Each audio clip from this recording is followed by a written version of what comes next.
God! Umasenso na kaya si Seth dito sa Malta? There's only one way to find out. And here is the truth and nothing but the truth. So help me God gave me you. Nay, pwede bang si tatay ang magatid sa akin sa altar? Kapag nandun kayo ni tatay sa araw ng kasal ko, yun po ang pinakamasayang araw ng buhay ko. He's a liar. I'm sure hindi mo to bahay. Napili ko yan, no? Ay, sir! Madam! He's lazy. You still love him! I don't love him anymore. Ako, in love sa kanya? No.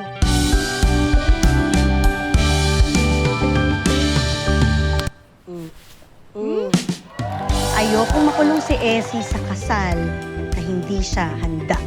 Tulungan mo naman ako na mapuspone na lang ng kasal. Sige na. Oh, yes! Tito, Joey po. Ay, Joey! Ay, Joey, ha?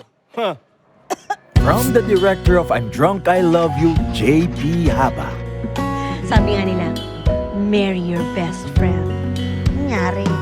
Susubok ako. Chuchu-chuchu. From producer Antoinette Hadaune of Hit Romantic Movies.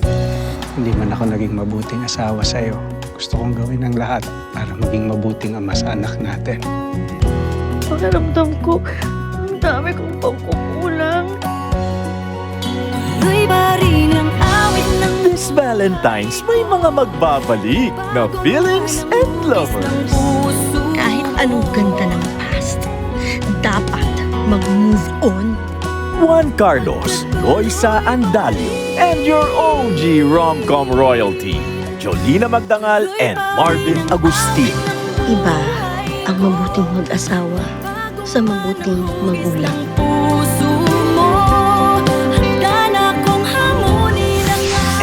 Ex-Lovers, a film by J.P. Habak.